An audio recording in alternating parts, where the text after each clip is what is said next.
All right, guys, welcome back. So today I'm chatting with my friend Dr. Sam Spinelli. So Sam, this is the second time he's been on. If you haven't checked out his earlier podcast, definitely go and check it out.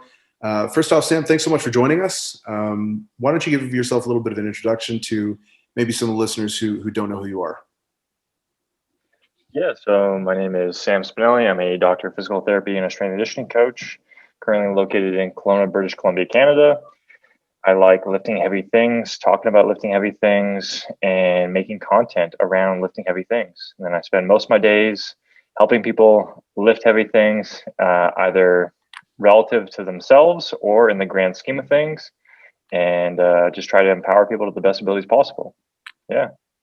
To introduce the subject, we're going to be talking a lot about age and adjusting your training with regards to your age. So there's a lot of misconceptions out there about what happens once you hit your 30s and 40s and things like that, what sort of changes you need to make.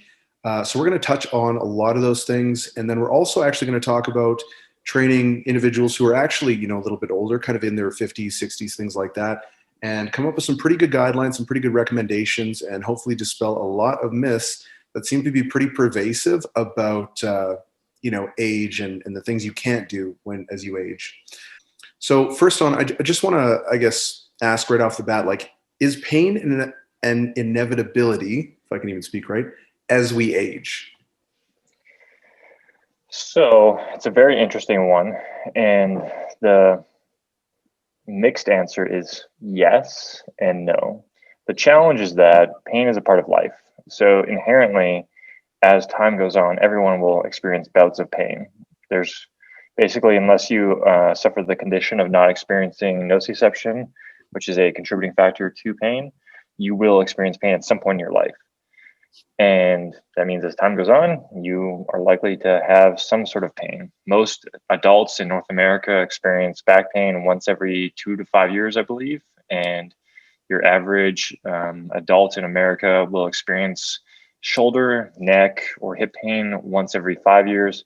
So just by inherently living, you're going to have pain at some point. But in the vast majority of cases, over 80%, pain will dissipate in under 12 weeks. So essentially, you're going to have it at some point. It's going to go away. Life will go on in the majority of situations. But as a general trend, we actually see that pain as a issue across aging populations actually tends to go down around the middle ages. So for individuals as a gross level of population, around, I think the peak is around 44. And then from there, it starts to dwindle down to a lower percentage of individuals experiencing pain per year. So basically, you're actually less likely to experience pain as you age, but you'll have pain at some point. So are there any sort of rationales for why that's the case? Yeah, so there's a few different ones. So the first thing is that we see that peak stress is around the age of 44. So if they look at a map of the likelihood of experiencing life stress is basically the measure of it. I think the scale is called Global Stress Rating, GSA. And for the vast majority of people, that we see this similar level of scale where from your early 20s, it starts to raise up until you're in your mid 40s, and then it starts to go down past that. And basically, pain follows a similar trajectory. So it's hard to say that it's directly that, but it's a very strong association. Hmm. Yeah, I mean, that makes sense as well, because isn't there a pretty, or like a relative association between like stress and the perception of pain? Yes, yeah, Yeah. exactly. Cool.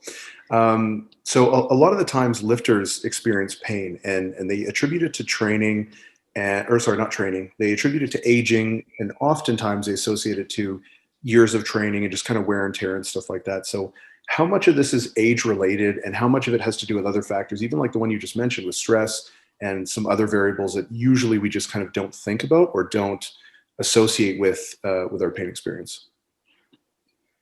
Yeah, absolutely. So it's a very interesting one because inherently there is some aspect of the statement that's true, and then some aspect of it that's heavily flawed. So, in one way, if you are someone who does do challenging activities of basically any kind, you will undergo various physical adaptations, hypertrophy, strength changes, neuromuscular changes, all these kinds of things that we desire. And then there is some possible negative aspects from excessively doing anything. It's not inherent to strength training. It's a part of anything. If you go do a parkour activity and you go and jump off a building that you're not just able to land proficiently on, and you undergo too excessive of amount of impact force, there's going to be some sort of stress that exceeds your capacity and can put some non-desirable adaptations in process. And the same thing could happen if someone is a high-level lifter and constantly smashes really heavy weights and just like ignores any basic principles of progression and adaptation. Like if you just want to try to add 5 pounds every single week forever, and no matter what it takes to move that weight, you're going to do it, you're going to have some sort of an injury at some point, and then you'll likely not recover to the best degree possible. So, if that happens and you continue to go through life and just keep pushing with that sort of mentality, you're going to undergo some sort of issues from that.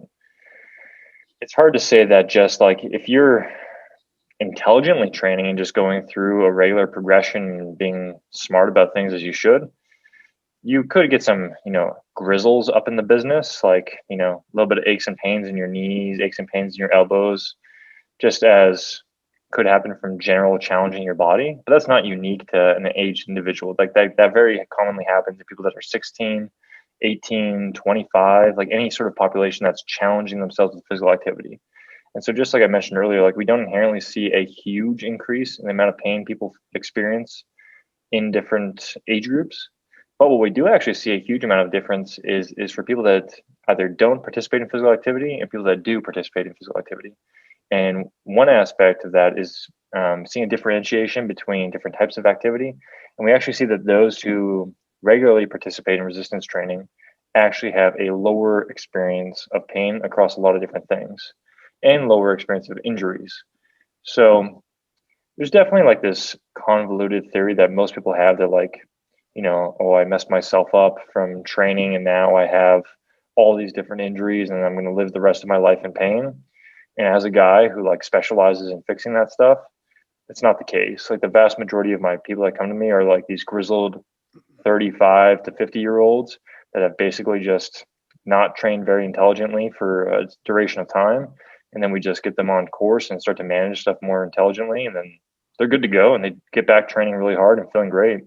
And more often than not, it's just about picking a smarter entry point and gradually progressing over time. People just want to constantly be better than they were before, or try to be like they were a high performing 20-year-old, they just want to be able to get back to that instantly, and they don't take a very smart approach. You said a couple things there that were pretty interesting, and I think definitely super relevant to the conversation. The first one was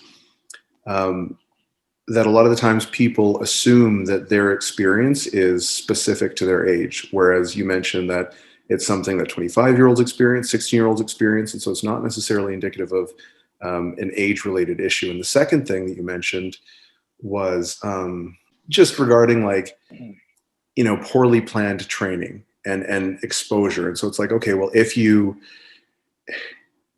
train, you increase your likelihood of injury by training.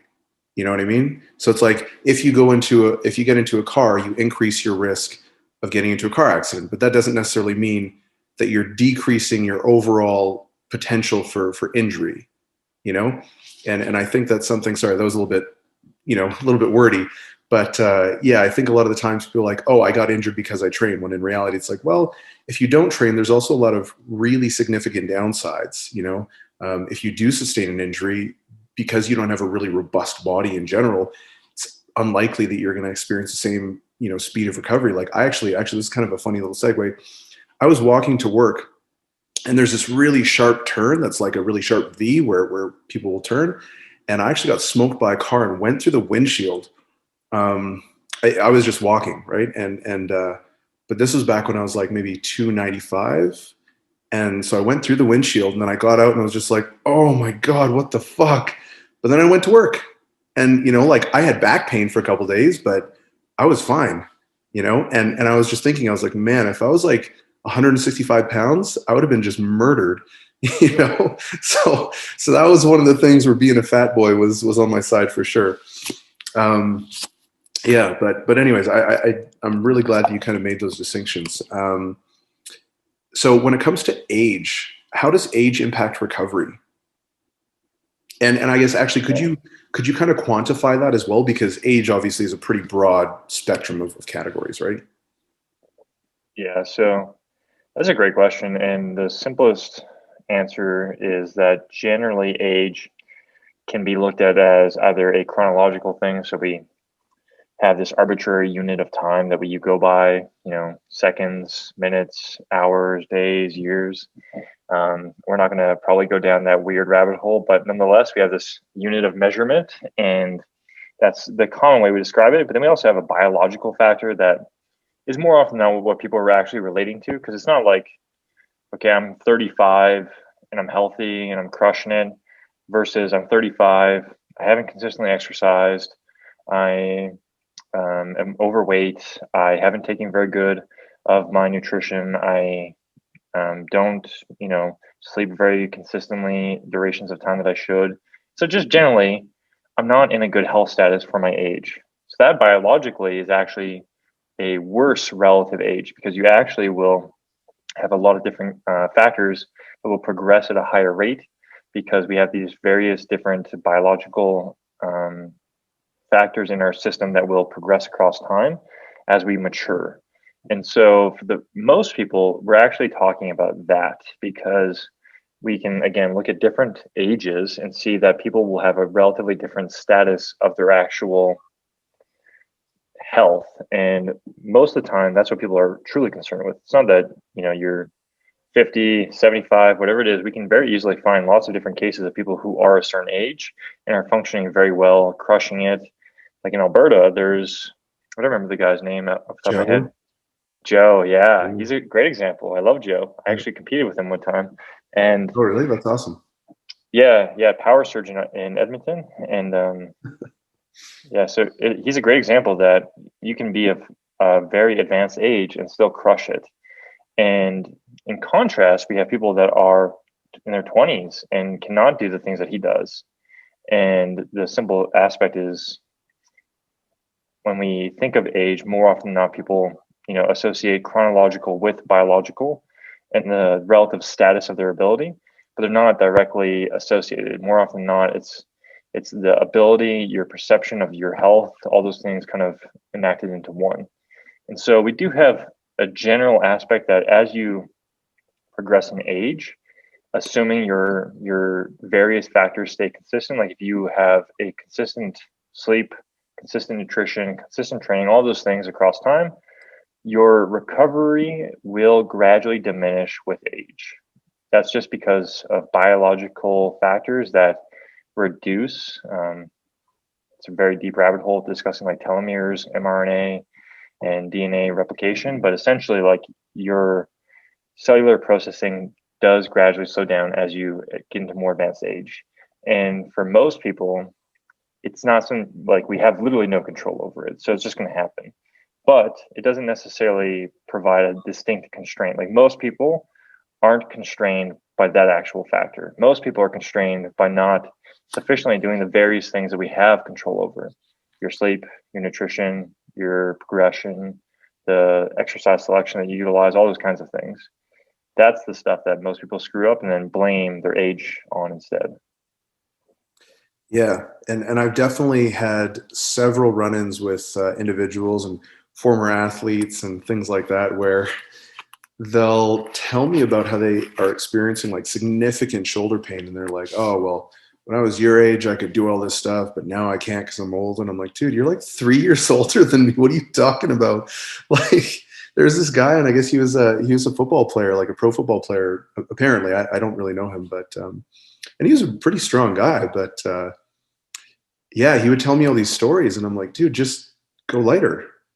Like, you're just pushing hard all the time. That's the problem. It's not your age." And he just couldn't. He was just so attached and bought into this idea of age that it can become really detrimental. Um, but yeah, that's that's I think it's really common because I've heard that quite a bit actually. Um, Yeah. and so I know you mentioned a little bit about like transcription and like DNA replication and stuff like that. But are there any specific physiological changes that happen, let's say, like, in your 30s or even 40s that could potentially impair not necessarily your recovery, but maybe your ability to adapt to training, like speed, power, strength, and coordination, things like that? Simplest answer, no. Yeah, we can look across pretty much a lot of different research in various different styles. I'm a big fan of looking at epidemiological research. So it's basically like what's actually going on in the world. And you can look at the average world records across different weight classes in powerlifting, particularly drug free powerlifting. And we can see that most individuals that are setting world records aren't in really early ages. And we can also see that for advanced powerlifters, the majority of them are setting high level personal records into their 30s or even early 40s. We have individuals like Dave Ricks who are crushing it. We can look at this across other sports too. For a lot of boxers, they'll commonly still be performing at a relatively high level into their mid 30s and early 40s. And it's just that as a general trend, we do see that your adaptability does start to gradually slow down, but you don't stop having the ability to adapt. It's just like you will have various qualities that do start to progressively diminish, particularly things that are higher rates of contraction. So your speed, your power, those things do decrease the likelihood of progression.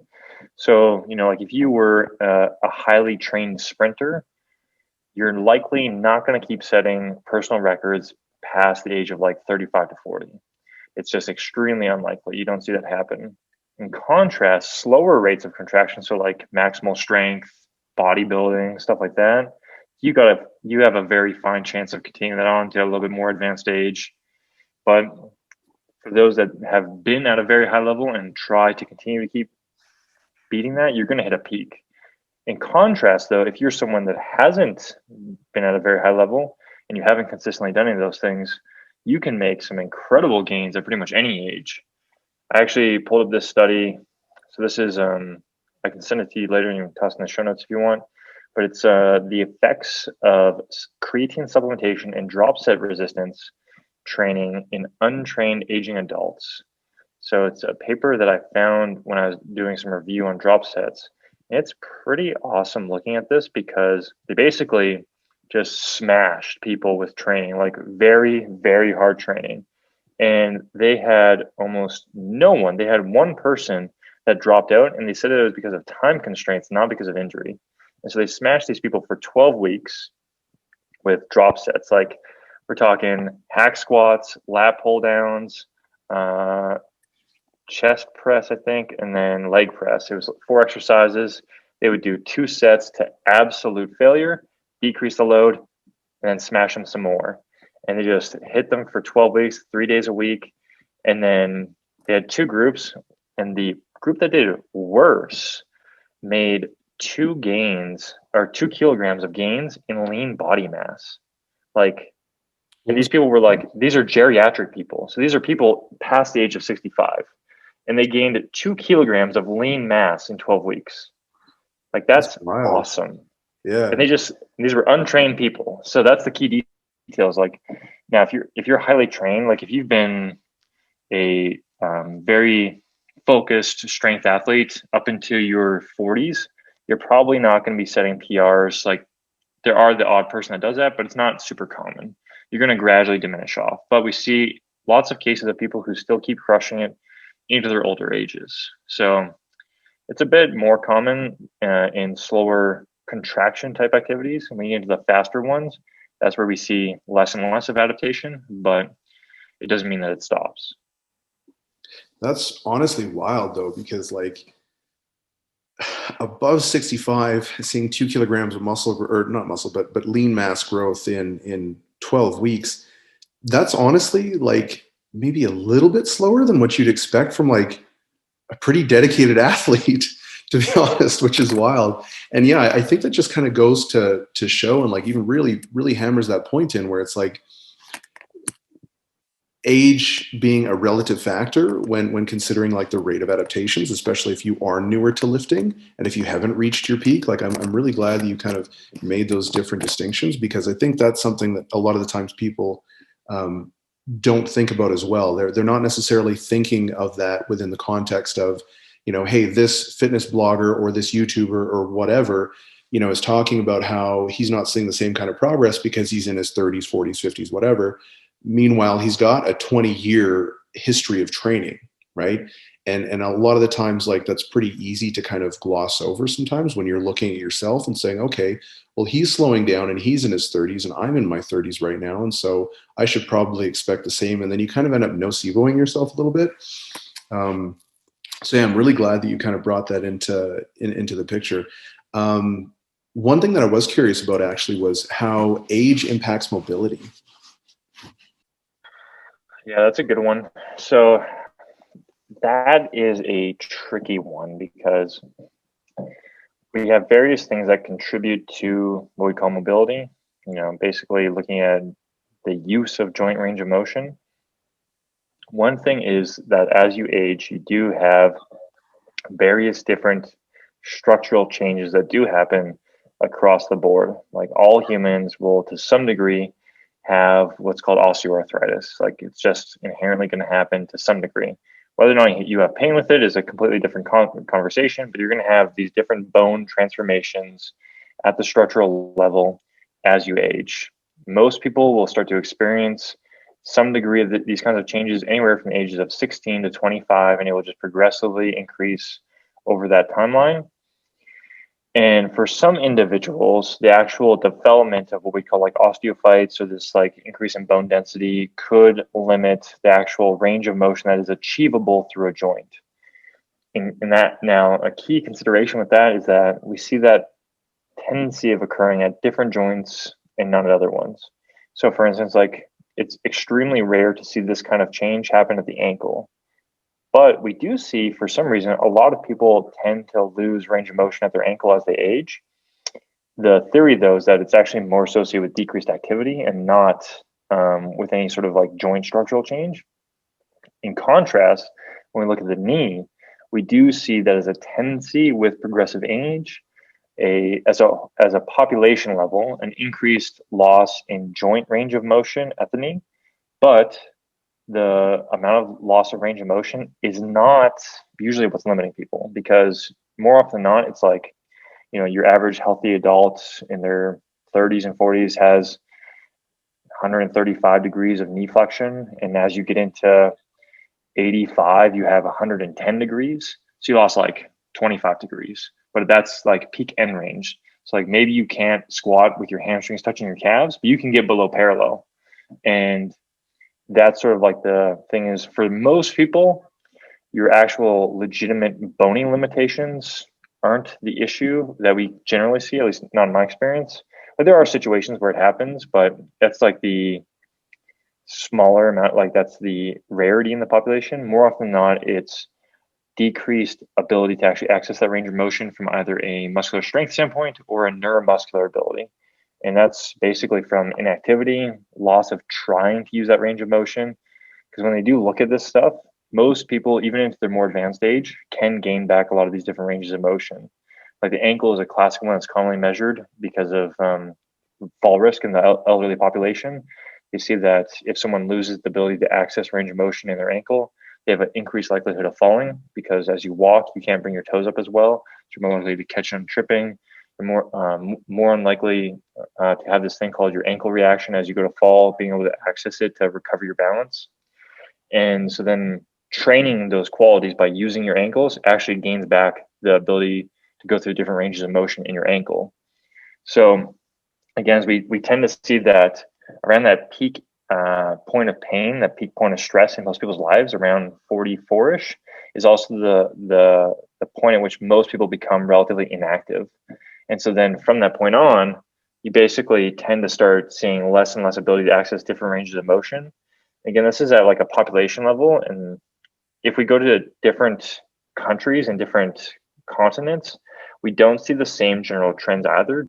Just by looking at like North America slash Western Europe, and then contrasting that with Asia, South America, and other countries that tend to do different sort of activities even further into their older ages. Like in India, it's really common for older adults to just sit in the deep squat as they're waiting for the bus, all these kinds of activities. Then those individuals don't have the same changes in loss of range of motion from a non-structural standpoint. They still have the same structural changes, but they are still able to access the available range to a much better degree than people commonly in North America. Yeah, and that's an interesting distinction. So I was actually having this conversation with someone today where like something might have a positive effect or a negative effect, but a lot of the times the benefits or the drawbacks are kind of taken out of proportion. So I was talking to someone today about occlusion training, right? Because they were like, hey, a lot of people are talking about this. It's blah, blah, blah, buildup of metabolites, cell swelling, and all this stuff. And it's like, yep, it definitely does all those things, but how much of a difference is it really going to make for hypertrophy? And then also like the associated costs, right? Of increased fatigue and things like that. And it's like, are you going to do a set of 20 with squats with occlusion training? Like, so you're kind of limited to what you can do with it, even though it could be a great tool. I think a lot of the times when people have these conversations about mobility and about things like that, the biggest thing that's lacking is context, especially when you make those parallels of, yes, it does decrease your ability to access maybe full range of motion, but the degree, I mean, like you said, it was maybe 20 degrees, and then also just with frequent activity, you can access like pretty much all of it, right? So I think that's pretty awesome, the body's ability to adapt. Now, are there any particular training modalities that you tend to focus on? This question is shifting a little bit more to, the older population, let's say 50, 55 plus. So any particular training modalities like speed work, power, endurance, anything like that you find to be very effective in older demographics? And then why would that be the case as well?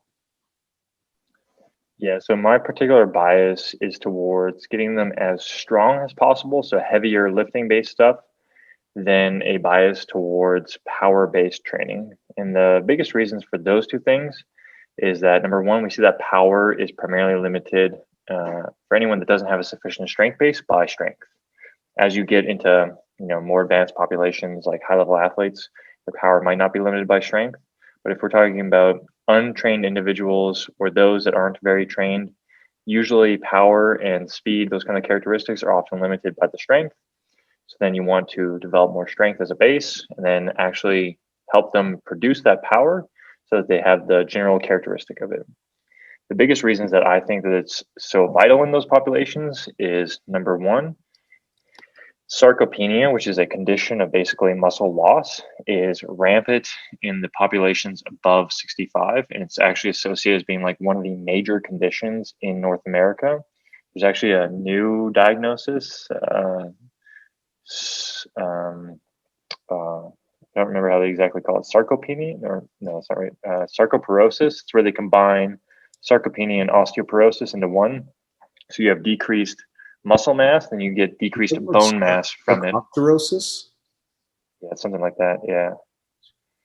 And yeah, so basically by working on strength training, so legitimate, challenging heavy lifting, we see a very good reversal and decreased likelihood of sarcopenia and osteoporosis. So those are pretty critical ones. And there's a lot of interesting studies. We discussed a little bit on injury risk before, but there's some good studies from this group in Australia called Lift More. And what they basically do is they take seniors and they have them lift really heavy weights proportionally. Like they'll do like a 5x5 on back squat with them at 80%. And they have them, yeah. And they'll have them do back squat, bench press, overhead press, deadlifts.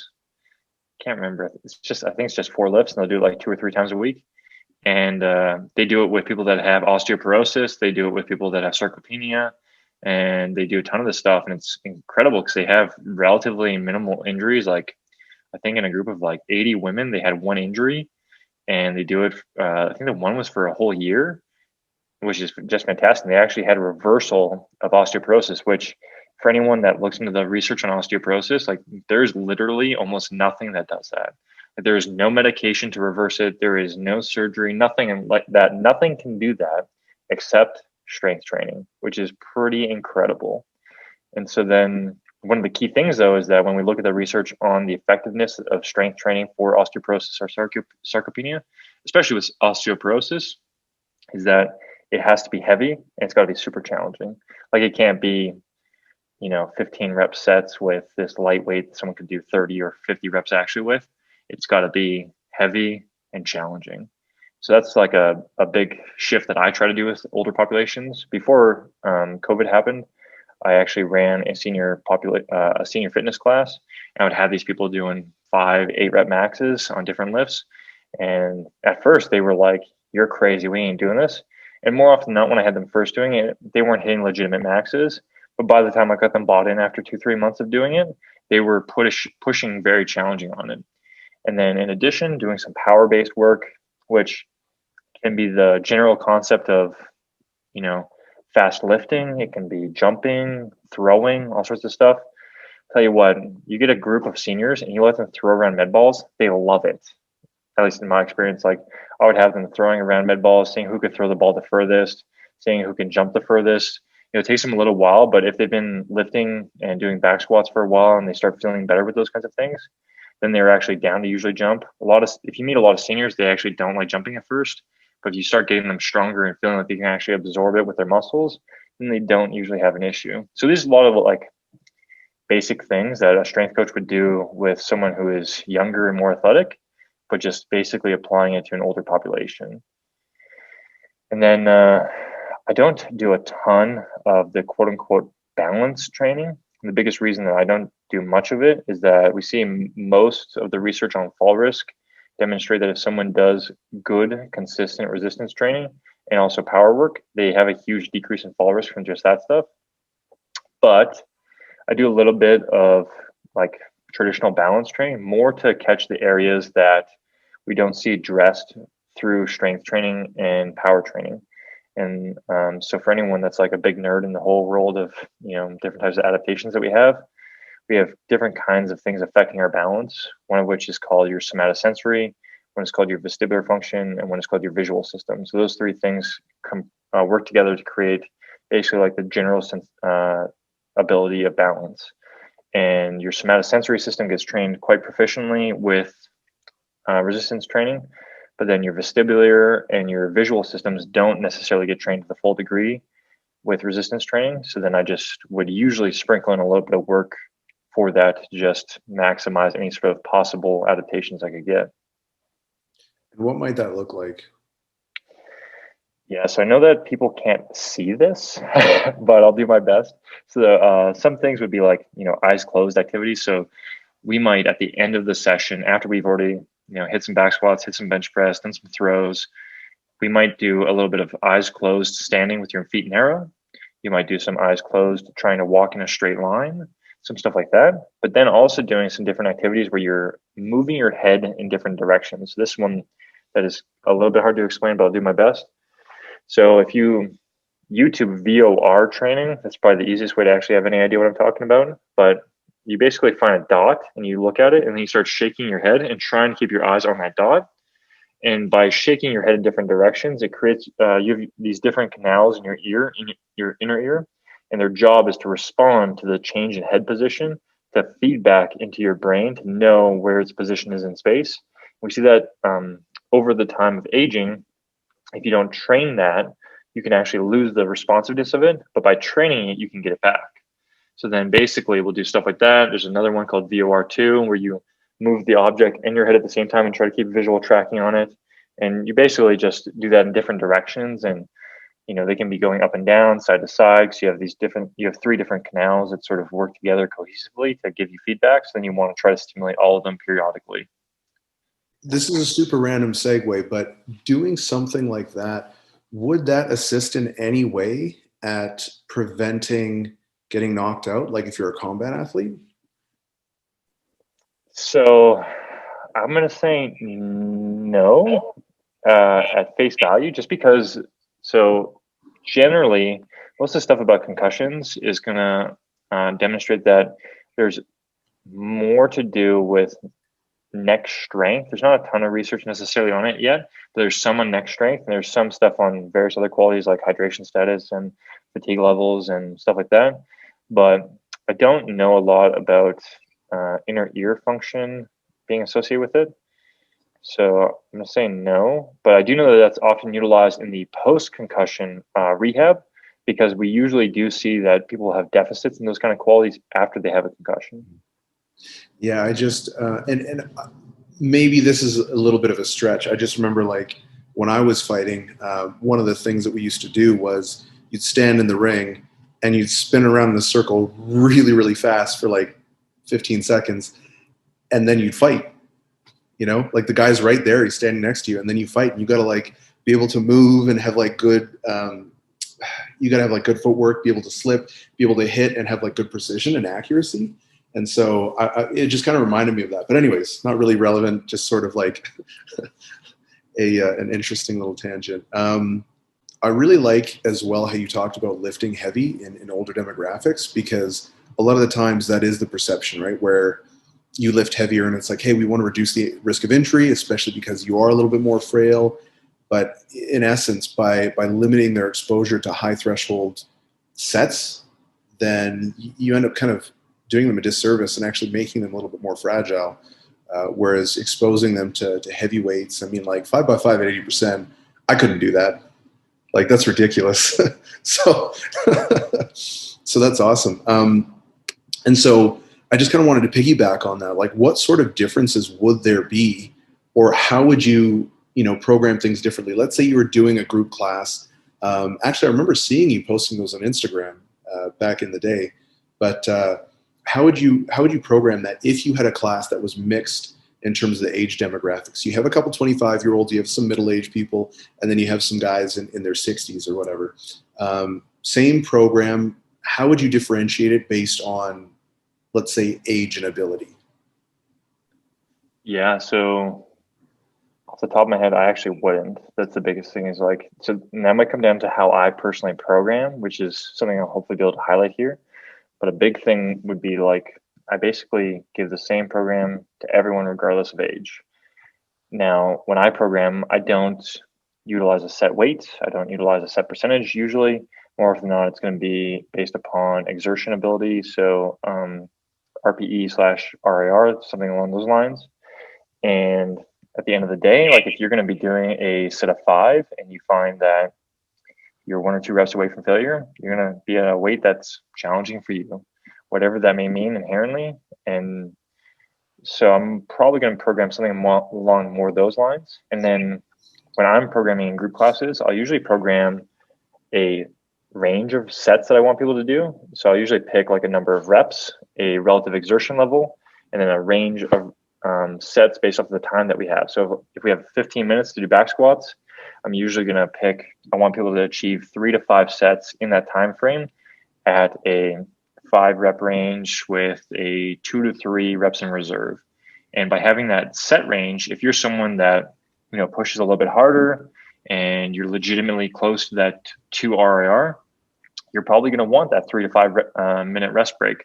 And so then you might not be able to get as many sets in that time. You might only do 3 sets after warming up 2 or 3 sets.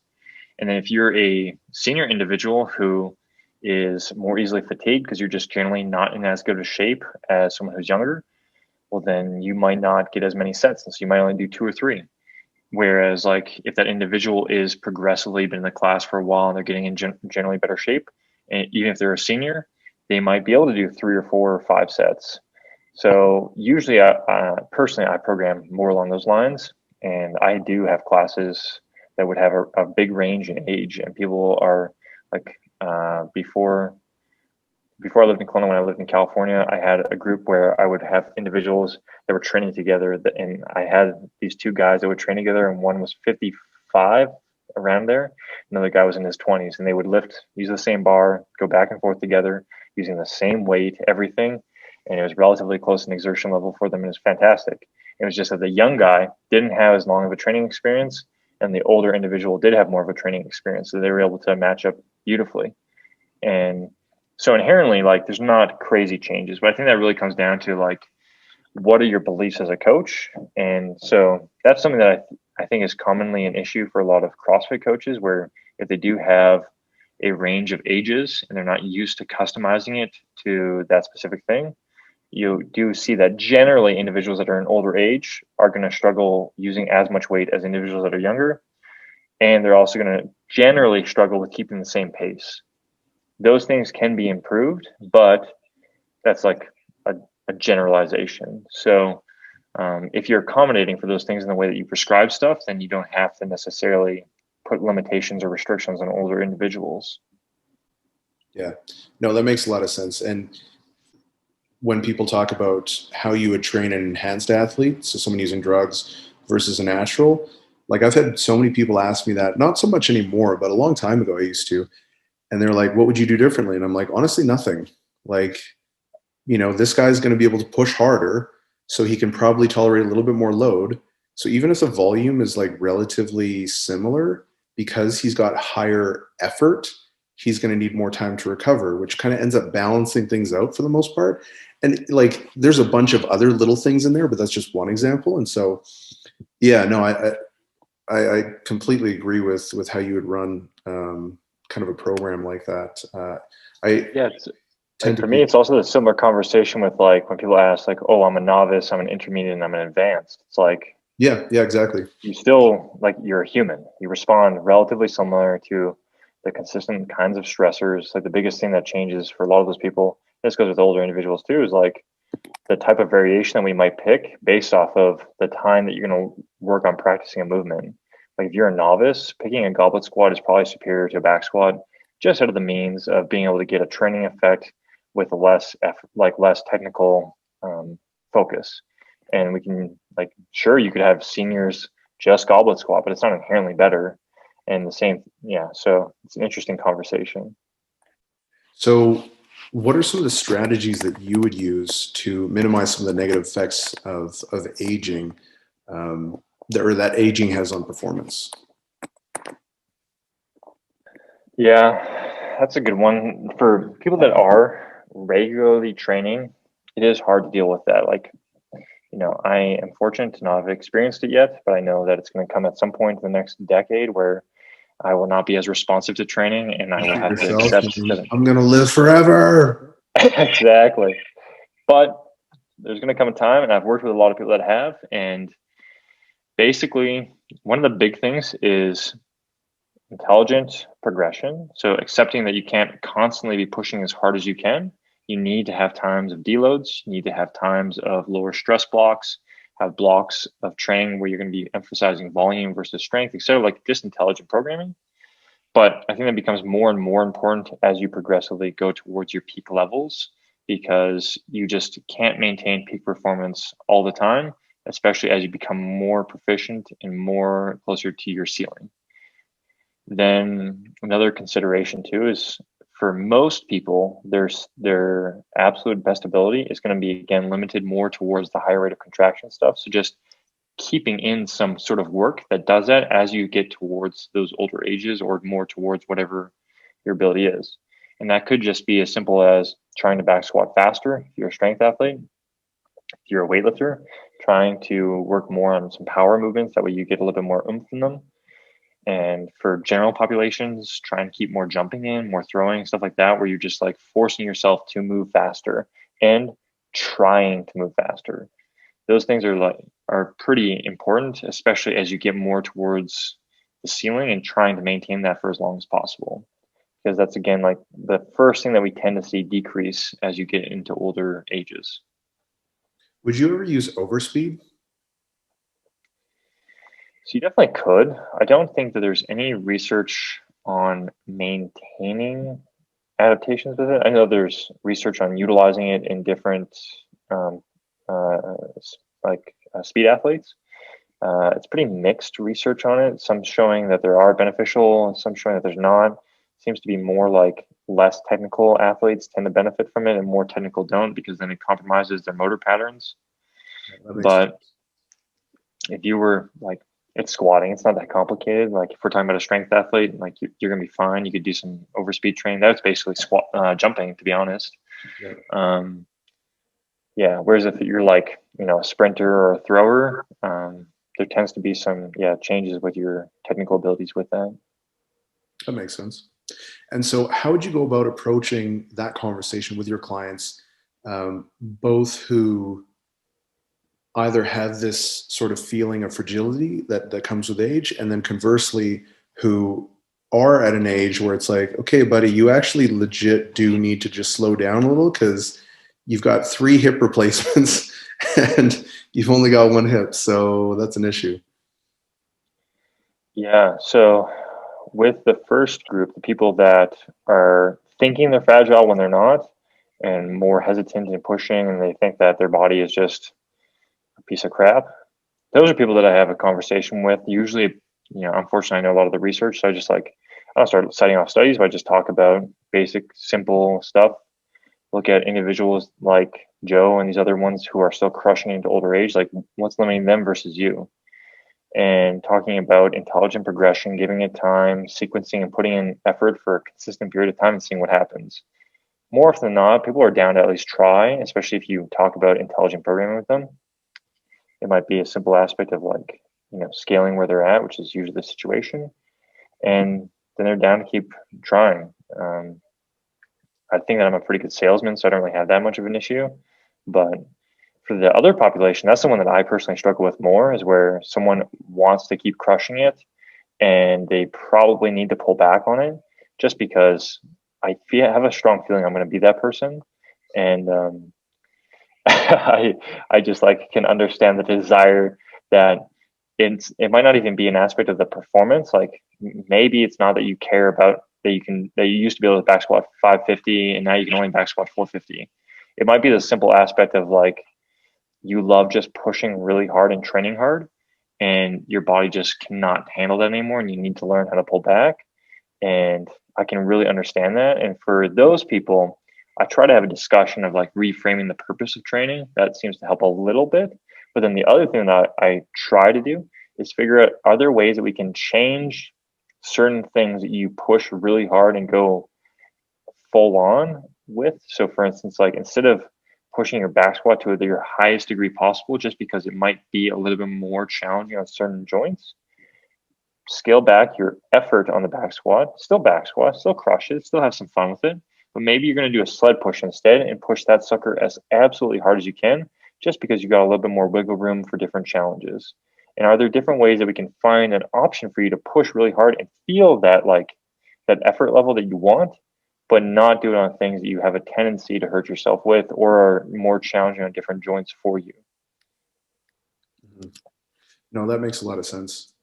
With regards to some of the health issues that people experience that are age related, I know you mentioned, pretty much everyone is going to get some form of like arthritis. High blood pressure, I know, is usually also associated with advanced age, um, and a handful of other things as well. So, how are those things impacted by exercise and resistance training in particular?